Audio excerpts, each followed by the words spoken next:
Yeah, okay. Well, I have to look down and I have to bow down to you because, oh,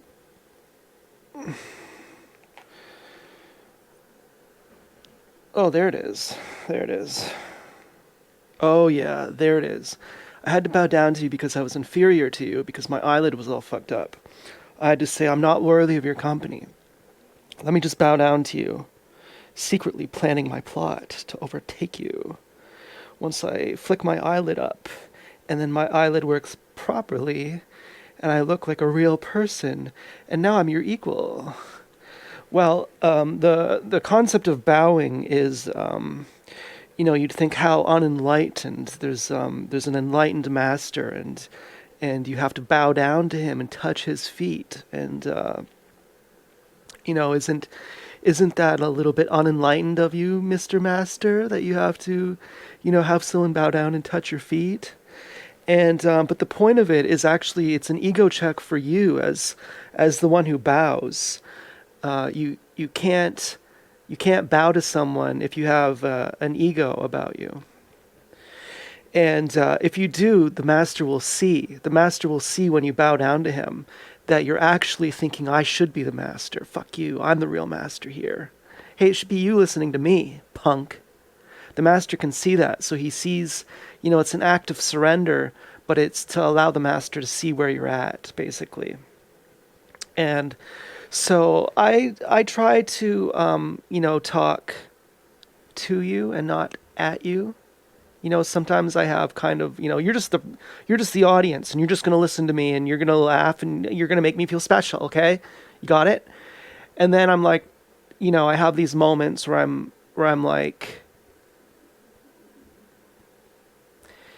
you know, and it's hard to talk to a camera. I'm trying to imagine what you'd be saying on the other side of it, so it's hard to, have a moment to appreciate that. Now look here, this is my lighting. I have a flashlight. Pretty happy about that. But the question remains, it's still on your mind probably. Now that my eyelid is, now I fixed my eyelid, am I still going to bow down to you? Was I really bowing down to you? Because you don't just have to bow down to the master. You can bow down to the God that dwells within anyone. Was I really bowing down to you? Or was I just begging for your approval that I didn't have my eyelid working, and now that I have it, am I showing my true colors? Well, let's see. I'll try bowing down.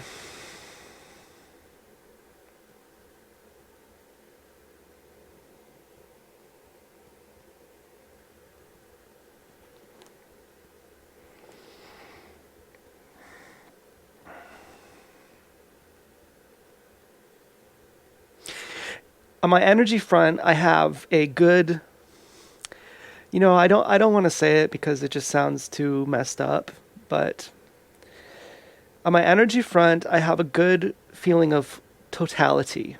I don't know how else to say it. Just I feel like a one person. I don't feel compartmentalized. I don't feel repressed. And I'm being very literal about repression here. Like when you're repressed, there's some part of your body that you actually don't feel. Or you feel every part of your body, but only when you focus on it. You might think, relax the tension in your jaw. And then suddenly you think, well, I did have a lot of tension in my jaw, and I never even knew until I placed my attention there. So you were unable to feel your jaw, but you were repressed in that I'm trying really hard not to blink right now, didn't feel your jaw, but until you focused on it. But in my totality, I have a full sense of my body, which is very, great. It feels great actually. So I'm on day 2 of my water fast. Yesterday was difficult. By the end of the day, last night I was having a headache. I had a headache for a good 2 or 3, maybe 4 hours. I had some uncomfortable thoughts, some uncomfortable feelings, some ruminations. I just had to deal. I couldn't get rid of them. They were just there, and I was like, yep, it's there. This morning, I had that. This morning, I had a lot of rest. I woke up at like 12 hours after I went to bed, and I didn't pee once last night. I just woke up, one time in the morning to pee, and that was that. I even went to bed. I didn't even pee. I was just like, I'm just going to go back to sleep having to pee. And so that was fantastic. I'm very pleased with getting enough sleep. I'm very pleased with waking up without a headache. And I'm very pleased that yesterday I drank 4 liters of water, which is about the correct. For the first week of water fasting, you should be drinking about 4 liters of water slowly throughout the day. And then after that, you drink about 6 liters of water. And the reason for the discrepancy is the first 4 weeks. And remember, what are you doing with the water? Well, you're making new blood, you're cleaning your body, and you're hydrating your old waste in your small intestine, which there's like 20 pounds in the average person. Because every time you eat a meal of cooked food, a fraction of a gram, just a little crumb, gets stuck somewhere in your small intestine. And that's dehydrated, it's hard, and you have to hydrate it before it becomes transient enough that you can digest it. So it's like a sponge. If you put a dry sponge, a rock hard dry sponge underneath running water, the water is just going to bounce off of it for the first 20 seconds until the water starts to absorb into the sponge, at which point more water is going to absorb into it. So there's a time frame, that there's a window of time where the sponge can absorb more water. And so once the old crap in my gut starts to hit that time frame, about the week mark, then I will be able to put more water into my mouth, and then that water will go into the old crap, and then that will be needed. That will be an extra amount of needed water. Whereas if I just drank 6 liters right now, it would be too much, and you don't want to drink too much. You don't want to drink too little. And I had a good amount of frustration. The thing I hate most about water fasting is peeing all the time. And so I had a good amount of, it wasn't that frustrating. I drank the right amount of water. I peed maybe 12 times. And it wasn't that bad. And considering that I slept all night last night without peeing, and I got a really good sleep, I'd say that's pretty good. And then double bonus this morning, there was someone on Quora who I like who just wished me a happy day. And it was just like, oh, that's great, And then what else happened?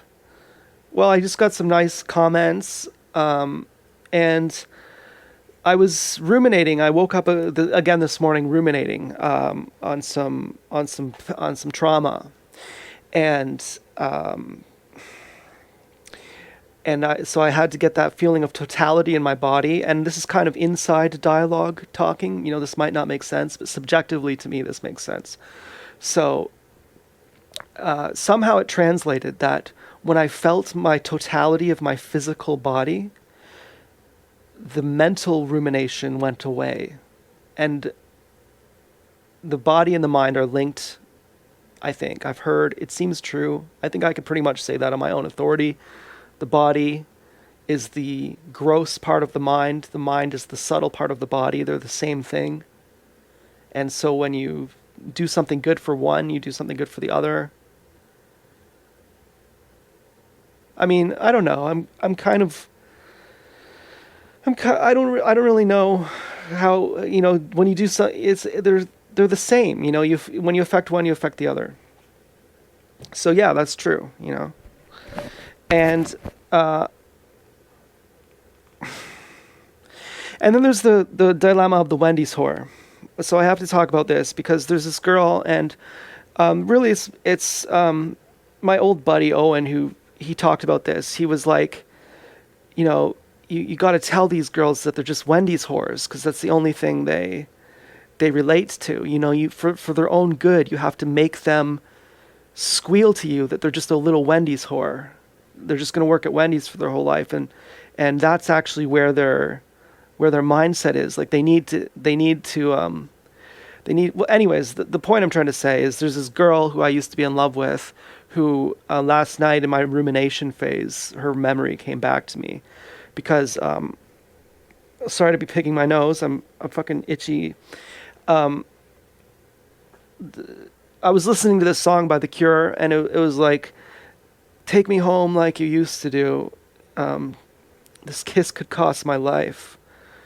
And so I got the feeling she was with some guy, and that she was risking a lot to be in love with me. And but then I thought, no, she was never in love with me. She was a gang stalker. But she was my first choice, and she was actually, I think, the hottest person I'd ever seen. But I never really saw her hips to waist ratio. So so I don't know if she's the hottest person. But I was with her on a couch once, and I could see the curvature of her hips, which were very wide. But I still never saw her waist, so I don't exactly know. Because she has like one of the most, perhaps the most beautiful face I've ever seen. But that doesn't mean she's the most beautiful person I've ever seen, because if you have, a gorgeous face but a disproportionate body, then okay, cool. You're Sinead O'Connor, but your body is shaped like a rectangle. Like that's real cool, dude. But anyways, but I don't know. Maybe she does have that waist. That would actually really haunt me. Maybe. I'm starting to become like a woman. If you're actually a bad person, I'm actually not turned on by you for real.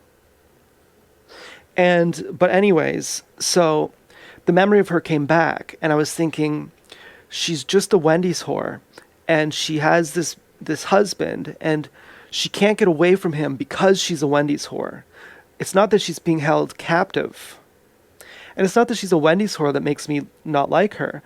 It's that she uses her Wendy's whore status as an excuse to be a gang stalker. Well, I'm just a Wendy's, but I live the life of a millionaire. But I drive a Bentley, and but deep down I know I'm just a Wendy's whore. And deep down I know I don't love my husband. And deep down I know I really do love Z-Bubs. But I can't be with him because I'm just a Wendy's whore, and I'm stuck here gang stalking because I can't get out of it because I'm just a Wendy's whore.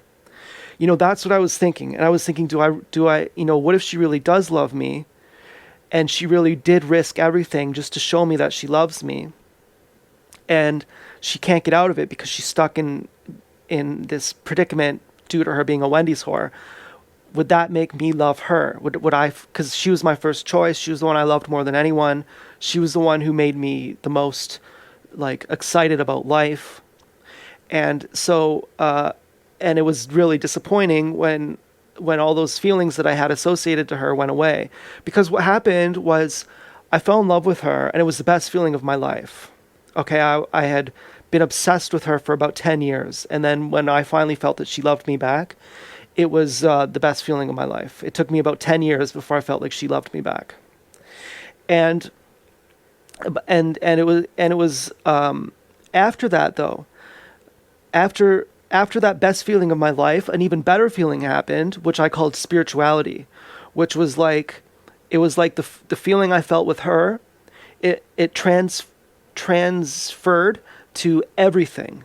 Suddenly everything was magical. I felt mysterious curiosity. Like, I don't know. The world was bright. The everything was mysterious. Like, everything was interesting. Everyone was a celebrity. Everyone was magic. The God dwelled inside everyone. The magic was everywhere, and I was just like, this must be spirituality. This must be the point of love. But then, when she went away, and I kind of sabotaged it too. I kind of said, even back then, I kind of said, I kind of think you're a Wendy's whore. Not that I'm, maybe I'm a Wendy's whore too. That's not the point. I kind of think you're using your Wendy's whore status to do some other sneaky shit. I kind of think you're doing some sneaky shit on me. I feel that you're actually a bad person. I actually felt that. I really truly felt that.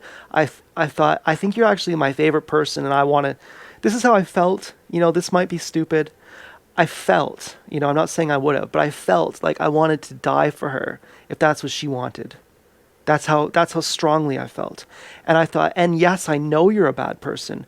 And yes, I don't care. Yes, I see the worst evil part of you, and I still love you. And I'm really the only person who's ever done this because I know how hard it is. I know how hard it is to feel like secretly you're trying to backstab me, but I still love you. I know how much pain I had to go through to sacrifice my own self, my own, trusting you while thinking that you're going to hurt me. But I wanted to trust you anyway because the trust feels so good because I love you so much. I know how much pain I had to go through. That was the most painful thing in my life, to go through that. I know that other people haven't gone through this. I know that I'm actually the only person who's ever loved you, who's ever truly loved you. Other people love part of you, but not all of you. I love all of you. I'm the only one. And you're just going to throw me away, aren't you? And I thought, well, I'm going to throw you away too. And I was like, eventually, I don't know what happened. I don't know if I perhaps couldn't have stood the altitude of being so high, of being so, I'm in love, and I totally have my ego dissolved, because that's what love does. It dissolves your ego. And perhaps it wasn't that she was a slimy snake that I had to say, well, I said some things that were kind of self-saboteuring, self-sabotage. I kind of sabotaged our then whatever you could call a relationship. And perhaps I thought she was gonna hurt me first. Perhaps I was just scared. Perhaps I was just not in love with her. I considered that. Maybe I really did just get an ego gratification, and then I realized I actually don't love you.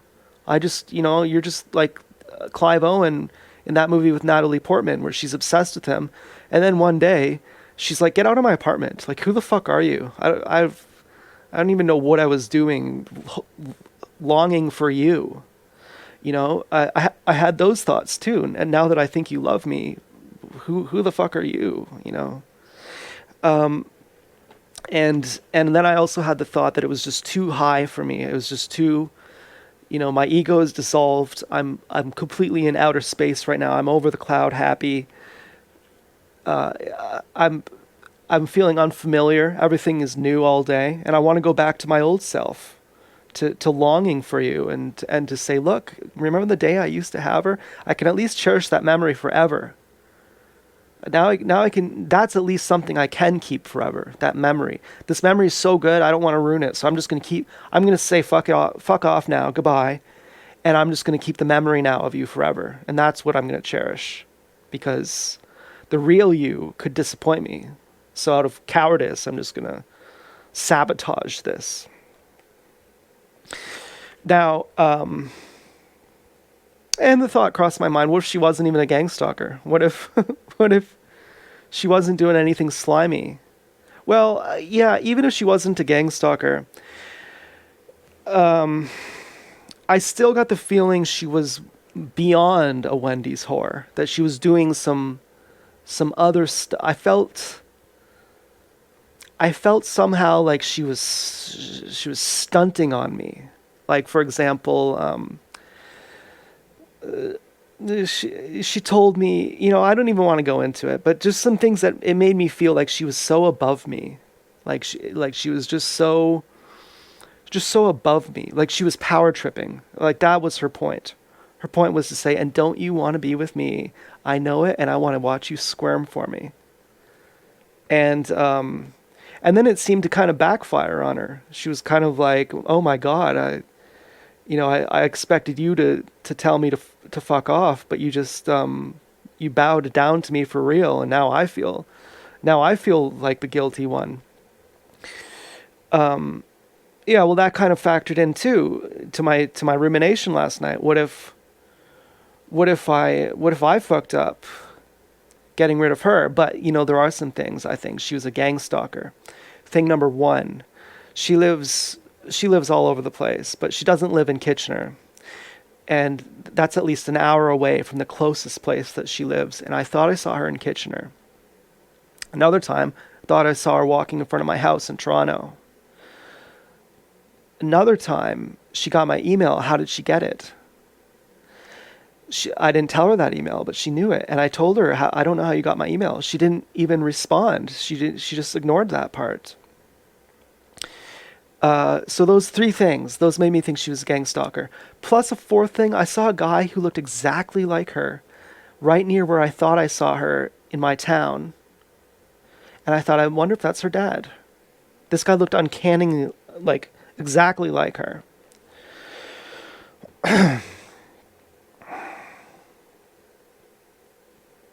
And, well, so on my side, I have the fact that after I fell in love with her, because what would really zank me about this is if the best moment of my life was with her and then I lost it. On my side, I have that after I fell in love with her, after I felt like she loved me back finally, after 10 years, then I had an even other awakening that although it did depend on love, it still felt different than love. When the love went away, the awakening went away. But the awakening felt different than love. So, do I need her to get back to that awakening? Oh no, oh my God. I don't know how long I've been talking with a fucked up eyelid. Oh my God. I have to restart this whole video. Fuck. This is what I get when I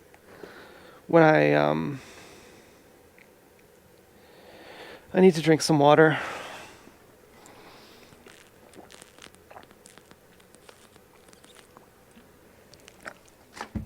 Oh, fuck, man.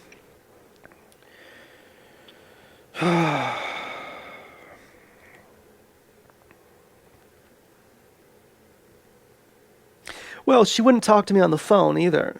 But we would send voice recordings back and forth. You know, what is up with that? You know, even if she wasn't a gang stalker, there was still lots of power tripping. You know, and I've let go of her already. Even though I felt so much better when I beheld the memory of her, I've let go of the memory of her. And I've felt worse, but I'd rather feel worse without beholding that memory. And last night I just sort of wondered, maybe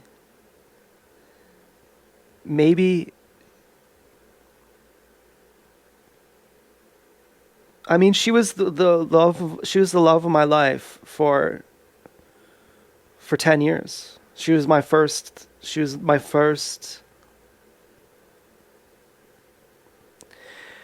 person I fell in love with.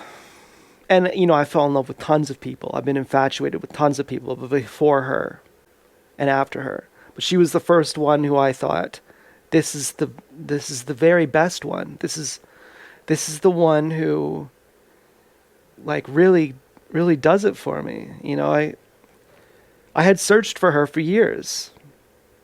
I had searched before I found her for years. I would always go out, like, maybe I'll find the one today. When I saw her, I was like, she's the one. Like, I couldn't stop thinking of her. And then to just realize, oh, wait, no, she's a idiot.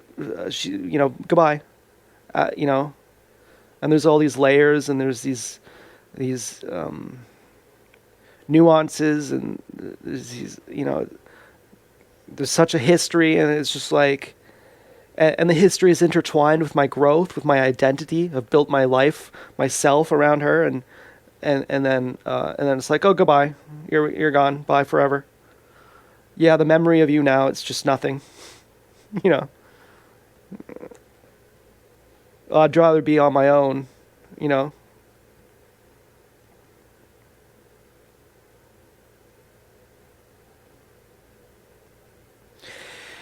Oh well. Yeah, so last night I was wondering, maybe I was wrong about that. Maybe she is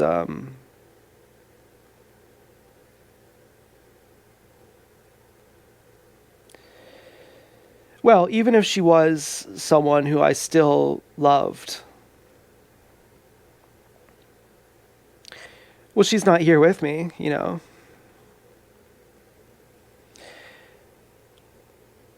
And I did email her again a few years ago, and I basically just told her, you know, that I hate her and she's a horrible person, and you know, she made me feel disgusting.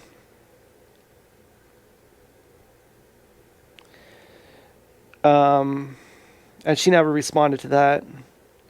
She knows my YouTube channel, so you know, even if I did love her, I don't think she's coming back. But I don't think that's what it is. You know, I'm not just like, well, you know, one day she might come back, and I'll just sit here hoping forever. I think. Hold on, I need to get a new song. Just one moment, please. I'm sorry to talk at you. I'm a bit flustered right now.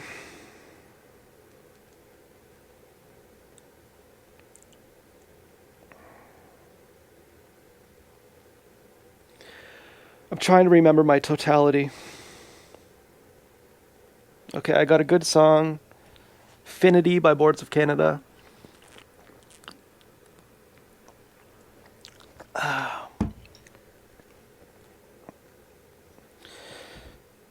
Okay. Let's get centered. Let's remember first principles. Feeling of totality in my body. Check.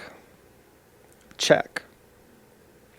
Let's have a moment of silence just to center.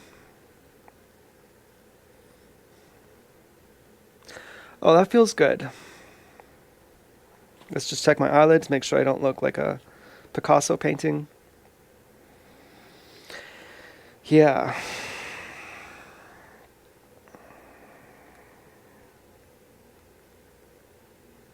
Well, I heard of this guy, and he would just everything was God, God, God, God, God. He was so happy, and he had a lot of followers who really, you know, they said this guy really has a connection with God because he's always happy.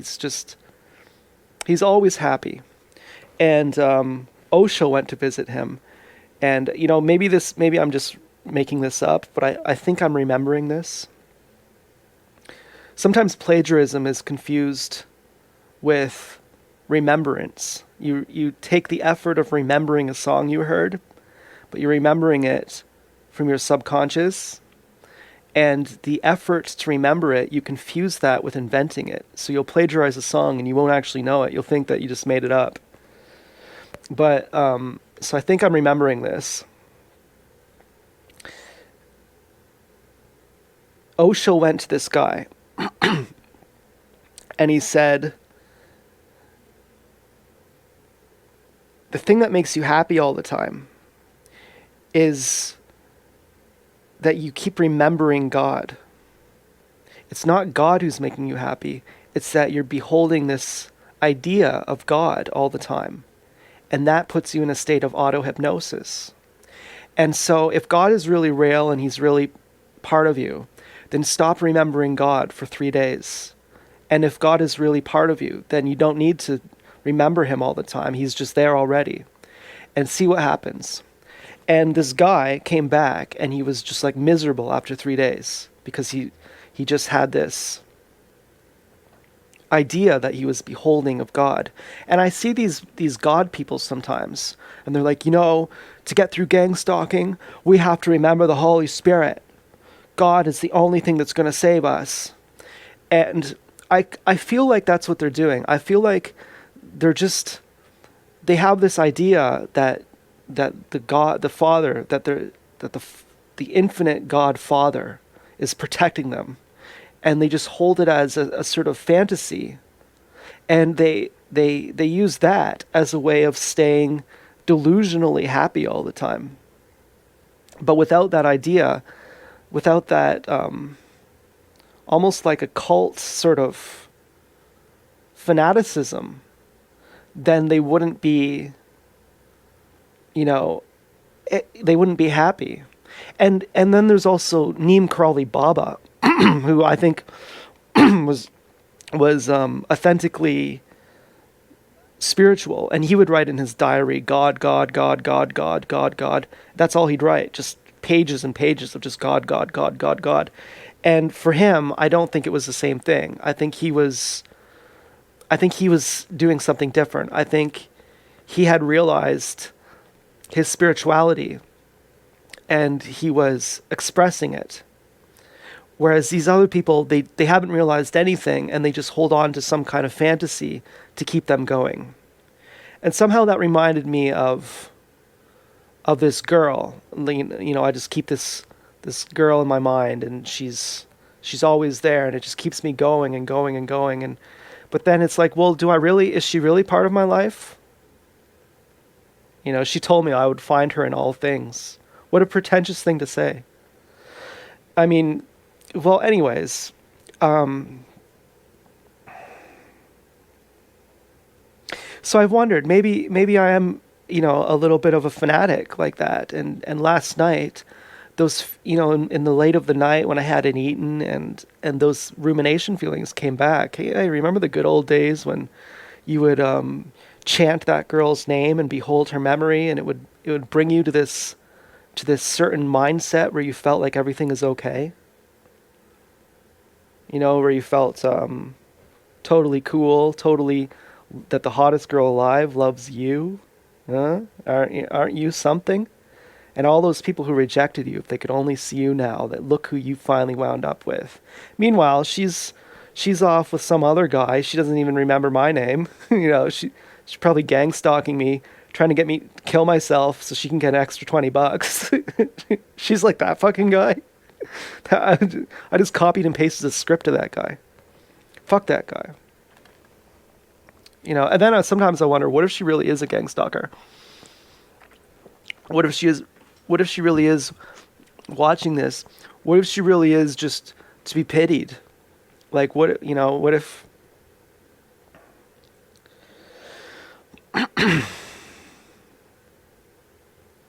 What if she really feels bad? You know? What if she's stuck in it?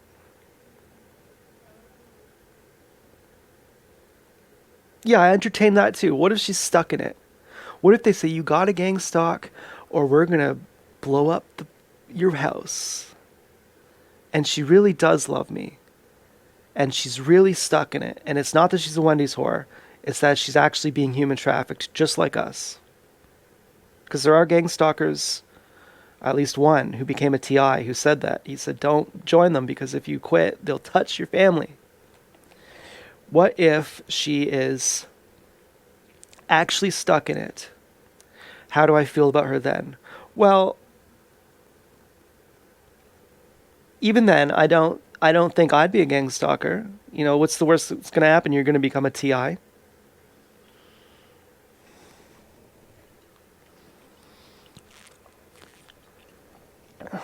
I'd rather be a TI than a gang stalker. If I could quit being a TI by being a gang stalker, I wouldn't. So if that's the case, then you know, I'm glad I forgot her, really. And then the only thing that really haunts me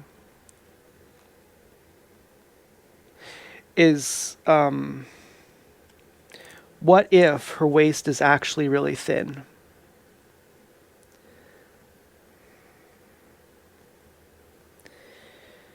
Well,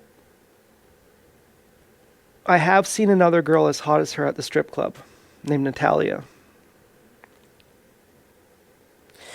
So, you know, that's a thing. That's a thing. Anyways, let me get a new song.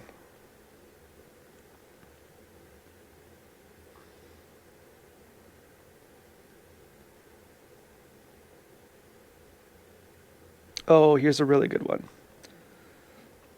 This is called X Track by Boards of Canada. Trillions.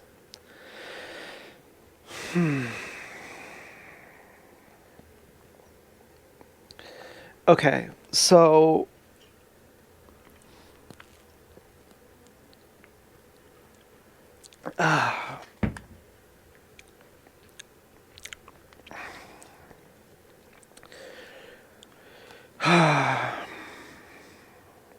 I brushed my teeth this morning or last night. I can't remember. There was blood. Not good, because you don't want to swallow blood when you're on a water fast. My teeth feel pretty clean. My mouth feels pretty clean. My hair, ooh, better texture. My hair is looking way better. It's already getting, just from one day. How much weight did I lose? 5 pounds, about. I weighed 206. I started off 210.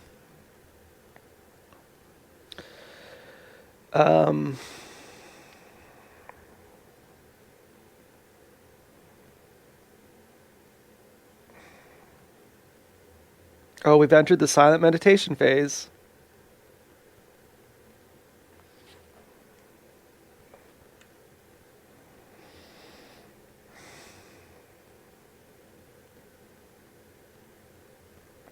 I'm expressing to you my totality, don't you see?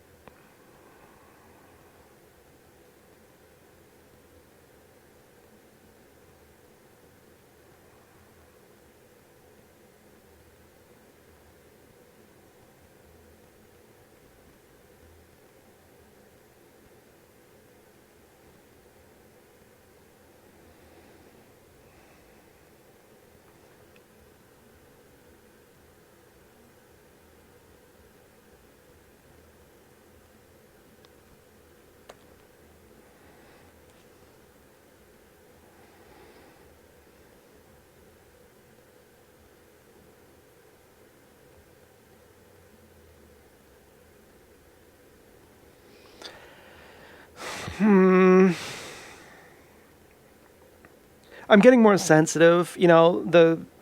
It feels sickening going out in my room. There's smoke everywhere, but in my room it's clean. I have an air filter here.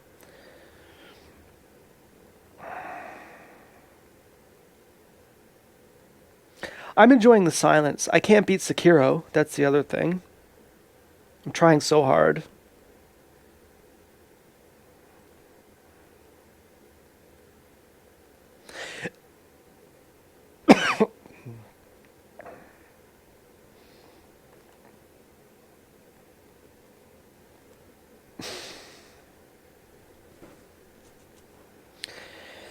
Yeah, I'm running out of things to say. I think I said it all. I'm my resolve for my water fast is good.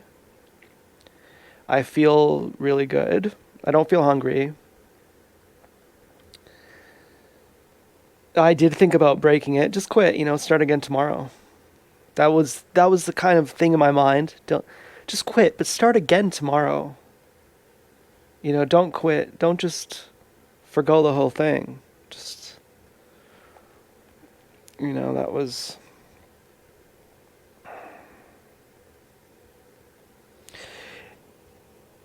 a 30% chance I was going to quit. And then I fell asleep, and I woke up happy. Oh my God, that opportunity to quit arose and I didn't take it. Really glad I didn't take it. We have different lenses, personalities at different times. You think, oh, you're going to never drink again, but then later on, 20 minutes later, your different personality lens comes on, and then you're like, oh, actually drinking seems pretty good right now.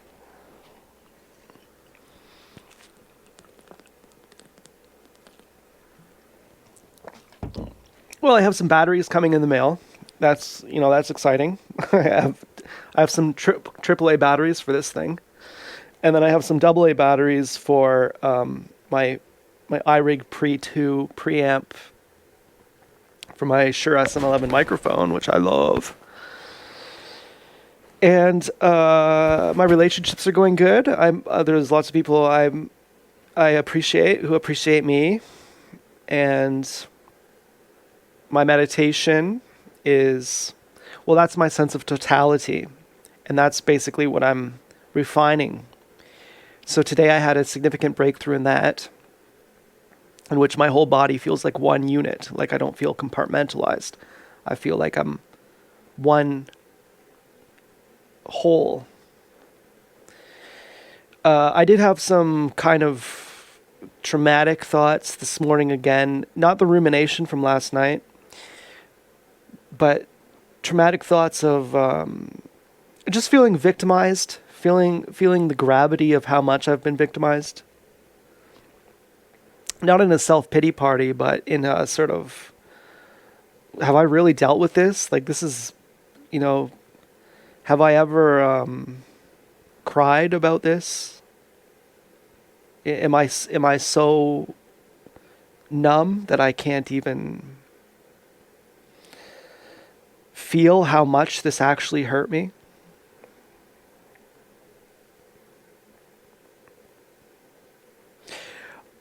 It took me a while to even see myself or other TIs as real people. We've been so trashed. So just, well, they're just a TI. Just you can do anything to them.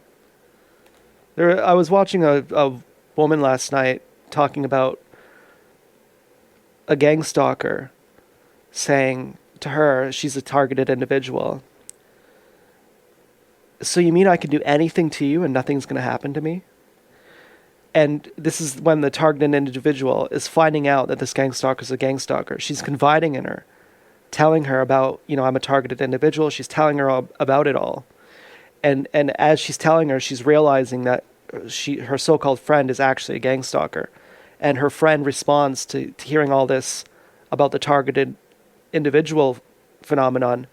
She responds by saying, "Oh, you mean so I could do anything I want to and nothing will happen to me?"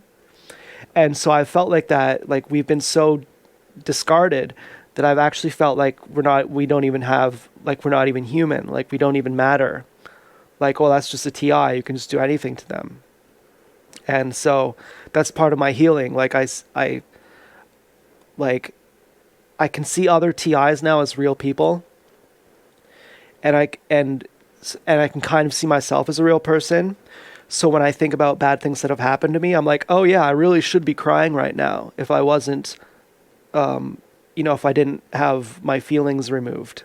Like if I had emotions still, if I had sensitivity still, this would probably make me cry a lot. But instead, I'm going to,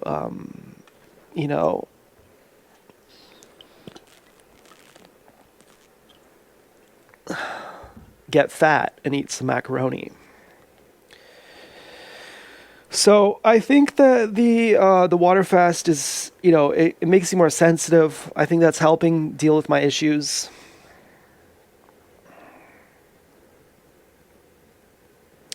Helping me integrate my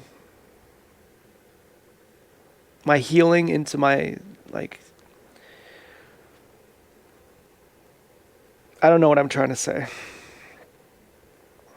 Helping me be a better person, basically. Helping me be more sensitive. Helping me feel more. So anyways, I hope that, what